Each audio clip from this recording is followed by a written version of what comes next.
Number 1 ನ್ಯೂಸ್ಗೆ ಸ್ವಾಗತ. ನಾನು ಚಂದ್ರಶೇಖರ್ ಯಲಬುರ್ತಿ. ವೀಕ್ಷಕರೇ, ಈ ಬಾರಿ ಒಬ್ಬ ಅಪ್ರತಿಮ ಕನ್ನಡ ಹೋರಾಟಗಾರನ ಪರಿಚಯ ಮಾಡ್ತಾ ಇದ್ದೀವಿ. ಅವರೇ ಇವತ್ತಿನ ನಮ್ಮ ಅತಿಥಿ ರವಿಕುಮಾರ್.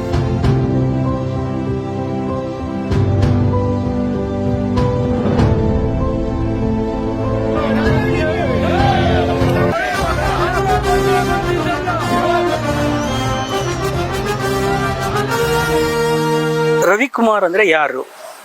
ರವಿಕುಮಾರ್ ಅವರ ಹಿನ್ನೆಲೆ ಏನು? ಯಾಕೆ ಈ ಸಂಘಟನೆಗೆ ನೀವು ಬಂದ್ರಿ? ಅದ್ರ ಬಗ್ಗೆ ಹೇಳಿ. ರವಿಕುಮಾರ್ ಅಂತ ಒಬ್ಬ ಗಡಿ ಭಾಗದಲ್ಲಿರೋದು, ಕರ್ನಾಟಕ ಒಂದು ಗಡಿ ಭಾಗದಲ್ಲಿರೋಂಥ ವ್ಯಕ್ತಿ. ಹಳ್ಳಿ ಕಡೆಯಿಂದ ಬಂದು ನಾನು ಬೆಂಗಳೂರಿಗೆ ಬಂದೆ. ಬೆಂಗಳೂರಿಗೆ ಏನೋ ಬದುಕಬೇಕು, ಏನೋ ಮಾಡಬೇಕು ಅಂತ ನಾನು ತುಂಬ ಕೆಲಸ, ಸೆಕ್ಯೂರಿಟಿ ಕೆಲಸ ಮಾಡಿದ್ದೀನಿ, ಹೌಸ್ ಕೀಪಿಂಗ್ ಕೆಲಸ ಮಾಡಿದ್ದೀನಿ, ಕಾಫಿ ಡೇಲಿ ಪಾತ್ರೆ ತೊಳೆದಿದ್ದೀನಿ. ಪ್ರತಿಯೊಂದು ಕೆಲಸನೂ ಗ್ಲಾಸ್ ತೊಳ್ಕೊಂಡೇ ಬಂದಿರೋಂಥವನು. ಅಲ್ಲಿ ಕೆಲಸ ಮಾಡ್ಕೊಂಡು ಅಲ್ಲೇ ಸಂಬಳ ಸಾಕಾಗಲ್ಲ ಅಂತ ಆಚೆ ಕಡೆ ಬರ್ತೀನಿ ಡಬಲ್ ಕೆಲಸ ಮಾಡೋಕ್ಕೆ. ಅಲ್ಲೂ ನಿದ್ದೆ ಇಲ್ಲ, ಇಲ್ಲೂ ನಿದ್ದೆ ಇಲ್ಲ. ದುಡಿದ್ರು 20,000 30,000 ರೂಪಾಯಿ ತಿಂಗಳಿಗೆ ಮಾಡೋಕ್ಕಾಗಲ್ಲ.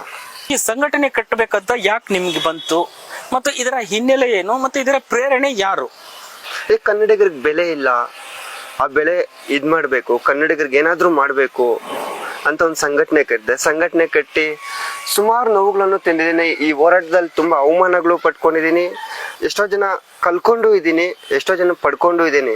ಅದರಲ್ಲಿ EILS ತುಂಬ ಜನ ಇದ್ದಾರೆ. ತುಂಬ ಕೆಳಮಟ್ಟಕ್ಕೆ ನೋಡೋರೇ ಇರೋದು. ಸರ್, ನೀವು ಈಗಾಗಲೇ ಕನ್ನಡ ಪರವಾಗಿ ಸಾಕಷ್ಟು ಹೋರಾಟಗಳನ್ನು ಮಾಡಿದ್ದೀರಾ. ನಿಮಗೆ ಈ ಹೋರಾಟಗಳಲ್ಲಿ ಮರೆಯಲಾಗದಂತ ಒಂದು ಹೋರಾಟ ಅಥವಾ ಘಟನೆ ಅಂದ್ರೆ ಯಾವುದು ಸರ್? ಅವತ್ತು ಕನ್ನಡಿಗರಿಗೆ 85% ಉದ್ಯೋಗ ಸಿಗ್ಬೇಕು ಅಂತ ಬಸವರಾಜ ಬೊಮ್ಮೆಯವ್ರಿಗೆ ಮನವಿ ಕೊಟ್ಟು ಬರ್ತಾ ಇದ್ವಿ. ಇದೇ ಲುಲ್ಲು ಮಾಲ್ ಆಪೋಸಿಟ್ ಅಲ್ಲಿ BMTC ಬಸ್ ನಮ್ಮ ಹುಡುಗನ ಗುದ್ದಿ ಆಕ್ಸಿಡೆಂಟ್ ಆಯ್ತು. ಅವತ್ತು ಇನ್ನೂ ಮರೆಯಕ್ ಆಗ್ತಿಲ್ಲ. ಆ ಸಿಚುವೇಶನ್ ನೆನ್ಸ್ಕೊಂಡ್ರೆ ಒಂಥರ ಭಯಂಕರ ನನಗೆ ಕಾಣ್ತಾ ಇದೆ. ಪದೇ ಅದೇ ಕಾಣುತ್ತೆ. ಸರ್, ನೀವು ಗಡಿ ಭಾಗದ ಹೋರಾಟದ ಬಗ್ಗೆನೂ ಬೆಳಕು ಚೆಲ್ಲಿದ್ರಿ, ಅದ್ರ ಬಗ್ಗೆ ಹೋರಾಟನೂ ಮಾಡಿದ್ರಿ. ನಿಮಗೆ ಅವಮಾನ ಕೂಡ ಆಯ್ತು, ಮತ್ತೆ ನಿಮಗೆ ಹಲ್ಲೆ ಕೂಡ ಮಾಡಿದ್ರು. ಕನ್ನಡಿಗರ ನನ್ಗೆ ಅವಮಾನ ಆಗಿದೆ. ಕರ್ನಾಟಕದಲ್ಲಿ ಆಂಧ್ರ ಬಾವುಟ ಹರಿಸಿದ್ರು. ತೆಗಿಯಪ್ಪ ಅಂತಂದ್ರೆ ಕೈಕಾಲು ಮುರಿದಾಕ್ತೀನಿ, ನಿನ್ ಮೇಲೆ 5 ಲಕ್ಷ ಕೊಟ್ಟು ಎತ್ತಿಸ್ತೀನಿ. ಅದನ್ನು ಆಗಿತ್ತು. ನಾನು ಯಾವುದಕ್ಕೂ ಎತ್ತಲಿಲ್ಲ. ಸರ್, ನಿಮ್ಮ ಈ ಹೋರಾಟಗಳಲ್ಲಿ ನಿರಂತರವಾಗಿ ಬೆದರಿಕೆ ಕರೆಗಳು ಏನಾದ್ರು ಬಂದಿದ್ಯಾ? ಸುಮಾರು ಬಂದಿದೆ. ಎಲ್ಲೂ ಬೇಡ, ಅಕ್ಕಪಕ್ಕ ಮನೆಯವರೇ ನಮ್ಗೆ ಧಮಕಿ ಹಾಕಿರುವಂತ. ನೀನ್ ಹೋರಾಟ ಮಾಡ್ರೆ, ನೀನ್ ಇರಲ್ಲ ಇಲ್ಲಿ ಬೆಂಗಳೂರಲ್ಲಿ, ನಿಮ್ಗೆ ಹಂಗ್ ಮಾಡ್ತೀವಿ ಹಿಂಗ್ ಮಾಡ್ತೀವಿ. ತಾಕತ್ತಿದ್ರೆ ಮಾಡ್ರಿ ನೋಡ. ನಾನು ಕನ್ನಡ ಪರ ಹೋರಾಟಗಾರ. ನಾನು ರೌಡಿ ಅಲ್ಲ, ಶತ್ರು ಅಲ್ಲ, ನಾನು ಹೋರಾಟಗಾರ. ನೀವ್ ಏನ್ ಮಾಡ್ರು ಫೇಸ್ ಮಾಡಕ್ ನಾನು ರೆಡಿ ಇದ್ದೀನಿ.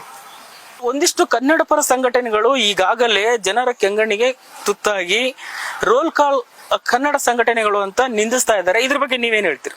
ಹೌದು, ಖಂಡಿತ ಇದು ಮಾತಾಡ್ಲೇಬೇಕಾಗ್ತದೆ. ಎಲ್ರಿಗೂ ಇಲ್ಲ, ಅದು ನಮ್ಗೆಲ್ಲ ಯಾವ್ದು ಬಂದೇ ಇಲ್ಲ, ಇವತ್ತವರೆಗೂ ಬಂದಿಲ್ಲ. ಯಾರೋ ಒಂದು 10-15 ಜನ ಮಾಡ್ತಾರೆ ಅಂತ ಅಂದ್ಬಿಟ್ಟು 100 ಜನಕ್ಕೂ ಪಟ್ಟ ಕಟ್ಟ ತಪ್ಪಲ್ವಾ?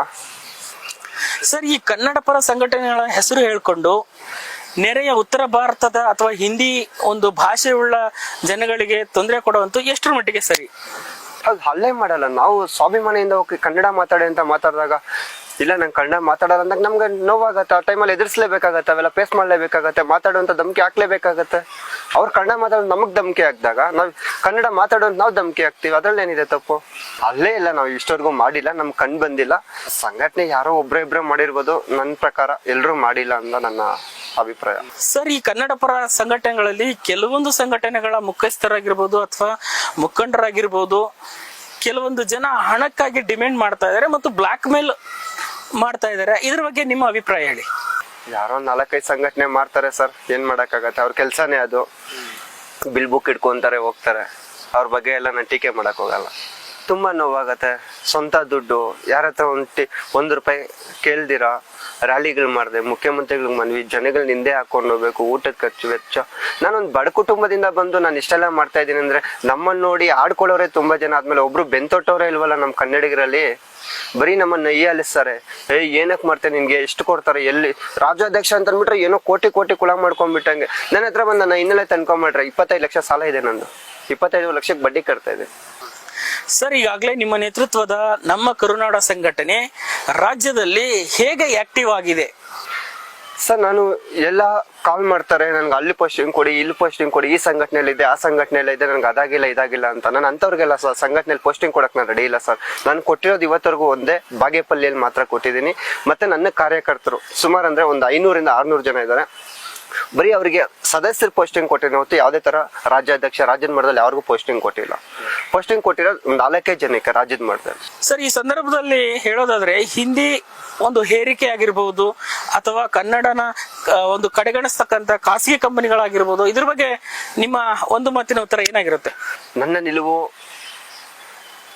ನನ್ನ ಗಮನಕ್ಕೆ ಯಾವ್ದಾದ್ರು ಬಂತು ಮಧ್ಯರಾತ್ರಿ 24 ಅವರ್ಸ್ ಯಾವಾಗಾದ್ರೂ 24 ಗಂಟೆಲಿ ನನಗೆ ಕರೆ ಮಾಡಿದ್ರೆ ನಾನು ಅವ್ರ ವಿರುದ್ಧ ಹೋಗಿ ಹೋರಾಟ ಮಾಡಿ ನ್ಯಾಯ ಕೊಡಿಸುವಂತ ಕೆಲಸ ಮಾಡ್ತೇನೆ. BBMP ಸೇರಿದಂತೆ ಸರ್ಕಾರದ ಹಲವು ಒಂದು ಇಲಾಖೆಗಳಲ್ಲಿ ಅಕ್ರಮದ ವಾಸನೆ ಬಡಿದಾಗ ನೀವು ಅದರ ವಿರುದ್ಧ ಪ್ರತಿಭಟನೆ ಕೂಡ ಮಾಡಿದ್ರಿ ಮತ್ತು ಸಂಬಂಧಪಟ್ಟವರಿಗೆ ನ್ಯಾಯ ಕೊಡಿಸೋ ನಿಟ್ಟಿನಲ್ಲೂ ಕೂಡ ಹೋರಾಡಿದ್ರಿ. ಹೌದು ಸರ್, ಅದ್ರ ಬಗ್ಗೆನೂ ಧ್ವನಿ ಎತ್ತಬೇಕು, ಇನ್ನೊಂದ್ ಸ್ವಲ್ಪ ಕಾಲಾವಕಾಶ ಬೇಕು. ಯಾಕಂದ್ರೆ ನಂದು ಪರ್ಸನಲ್ ಪ್ರಾಬ್ಲಮ್ಸ್ ತುಂಬಾನೇ ಇದಾವೆ. ನಮ್ಗೂ ಒಂದು ಊಟ ಮಾಡಕ್ಕೆ ಕಷ್ಟ ಇದೆ. ಒಂದು ಹೋರಾಟಕ್ಕೆ ಹೋಗ್ಬೇಕು ಅದ್ರೊಂದು ಒಂದು 10 ಜನನ್ ಕರ್ಕೊಂಡು ಹೋಗ್ಬೇಕಾದ್ರೆ ಮಿನಿಮಮ್ 5,000 ರೂಪಾಯಿ ಕೈಲಿರ್ಬೇಕು. ಅದಿಲ್ಲ.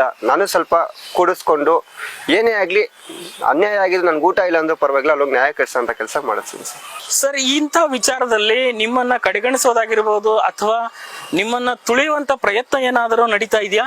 100ಕ್ಕೆ 100 ಸತ್ಯ ಸರ್. ಇದೆಲ್ಲ ಹೇಳ್ತೀನಿ ಸರ್. ಒಬ್ಬ ಬೆಳೀತಾ ಇದಾರೆ ಅಂತಂದ್ರೆ ನಾವ್ ಬೆಳೆಸಿರೋ ಹುಡುಗ್ರೆ ನಾವ್ ಹಾಕಿರೋ ಅನ್ನಕ್ಕೆ ಮಣ್ಣಾಕುವಂತ ಇದಿದ್ದಾರೆ ಈಗಿನ ಪರಿಸ್ಥಿತಿಯಲ್ಲಿ. ನನ್ನ ಜೊತೆಯಲ್ಲಿದ್ದು ನನ್ನ ಜೊತೆಯಲ್ಲಿ ತಿಂದು ನಾನ್ ಸಂಘಟನೆ ಕಟ್ಬೇಕಾದ್ರೆ ನಾನು ಇರ್ತೀನಿ ಬೆಳ್ತೀನಿ ಅಂತ ಇದ್ದು ನನ್ನ ಹತ್ರ ಯಾವತ್ತು ಕಾಸು ಖಾಲಿ ಆಯ್ತು, ಯಾವತ್ತು ನನ್ನ ಹತ್ರ ಕಾಸಿಲ್ವೋ ಅವತ್ತೆಲ್ಲ ಬಿಟ್ಟೋದ್ರು. ಅವರೇ ಇವತ್ತು ನಂಗೆ ಶತ್ರುಗಳು, ಬೇರೆ ಯಾರು ಶತ್ರುಗಳು, ನನ್ನ ಜೊತೆಲಿ ಇರೋರೇ ನಂಗೆ ಶತ್ರುಗಳು. ಸೊ ಇಷ್ಟೆಲ್ಲದ್ರ ಮಧ್ಯೆನೂ ಕೂಡ ನಿಮಗೆ ಯಾವತ್ತಾದ್ರೂ ಈ ಸಂಘಟನೆ ಬೇಡ ಅನ್ನೋ ಒಂದು ಬೇಜಾರಾಗಿರ್ಬೋದು, ನೋವು ಏನಾದರೂ ನಿಮ್ಮ ದೈನಂದಿನ ಜೀವನದಲ್ಲಿ ಅನಿಸಿದ್ಯಾ ಸರ್? ಇದಿದೆ, ಅರೆಸ್ಟ್ ವಾರೆಂಟ್ ಎಲ್ಲ ಹಾಕ್ತಾರೆ. ನಾನು ಹೇಳ್ತೀನಿ, ಪೊಲೀಸರು ಫೋನ್ ಮಾಡ್ತಾರೆ, ಏನಪ್ಪ ನಿನ್ ಮೇಲೆ ಅರೆಸ್ಟ್ ವಾರೆಂಟ್ ಇದ್ರು ಧೈರ್ಯವಾಗಿ ಸ್ಟೇಷನ್ಗೆ ಬರ್ತೀನಿ. ಹೌದು ಬರ್ತೀನಿ, ನಾನು ಕಳ್ತನ ಮಾಡಿದ್ದೀನಿ, ರೋಡಿಸಮ್ ಏನ್ ಮಾಡಿದ್ದೀನಿ, ಕನ್ನಡ ಪರ ಹೋರಾಟ ಮಾಡಿ ಕೇಸ್ ಆಗಿದೆ, ಅದಕ್ಕೆಲ್ಲ ಎದುರ್ಬೇಕಾ ನಾವು? ಮಾಡಿ ಅರೆಸ್ಟ್ ಮಾಡ್ತೀರಾ, ಅರೆಸ್ಟ್ ಮಾಡಿ ಏನ್ ನೋಡಿ ಮಾಡ್ತೀರಾ? ಅರೆಸ್ಟ್ ಮಾಡ್ರೆ ನೀವೇ ನನಗೆ ಬೇಲ್ ಕೊಡಿಸ್ಬೇಕು, ನನ್ನ ಹತ್ರ ಕಾಸಿಲ್ಲ ಸ್ವಾಮಿ. ನಮ್ಮ ಕರ್ನಾಟಕಕ್ಕೆ ಧಕ್ಕೆ ಬರ್ತಿದ್ರೆ ನಾವು ನುಗ್ತೀವಿ, ಎದುರಿಸು. ಅದಕ್ಕಂತ ಭಯ ಪಡೋದಂತ ವಿಷಯನೇ ಇಲ್ಲ. ನನ್ನ ಗುರಿ ಒಂದೇ, ಕನ್ನಡಿಗರಿಗೆ ಎಲ್ಲಿ ಅನ್ಯಾಯ ಆಗುತ್ತೋ ಅಲ್ಲೋಗಿ ನಿಲ್ಕೊಂತೀವಿ, ನ್ಯಾಯ ಕೊಡಿಸ್ತೀವಿ. ಎಲ್ಲೇ ಕನ್ನಡಕ್ಕೆ ಧಕ್ಕೆ ಬಂದ್ರೆ ಒಂದ್ ಹೆಜ್ಜೆ ಮುಂದೆ ಇಟ್ಟು ಹೋರಾಟ ಮಾಡಕ್ ಸಿದ್ಧತೆಗಳು ಮಾಡ್ಕೊಂತೀವಿ. ಸರ್, ಇಷ್ಟೊತ್ತು ನೀವು ನಮ್ಮ ಜೊತೆ ನಿಮ್ಮ ಹೋರಾಟದ ಏಳು ಬೀಳುಗಳನ್ನ ನಮ್ಮ ಜೊತೆ ಮುಕ್ತವಾಗಿ ಹಂಚಿಕೊಂಡಿದ್ದೀರಾ. ಹೀಗೆ ನಿಮ್ಮ ಹೋರಾಟ ನಿರಂತರವಾಗಿ ಸಾಗಲಿ. ಕನ್ನಡಿಗ ಉಳಿಯುವಾಗಿ ನಿರಂತರವಾಗಿ ನೀವು ಯಾವತ್ತು ಧ್ವನಿ ಎತ್ತಿ ಅಂತ ಹೇಳ್ತಾ ಕಾರ್ಯಕ್ರಮಕ್ಕೆ ಬಂದಿದ್ದಕ್ಕಾಗಿ ಧನ್ಯವಾದಗಳು. ನಮಸ್ಕಾರ. ನ್ಯೂಸ್, ಜನರ ನಾಡಿ ಮಿಡಿತ.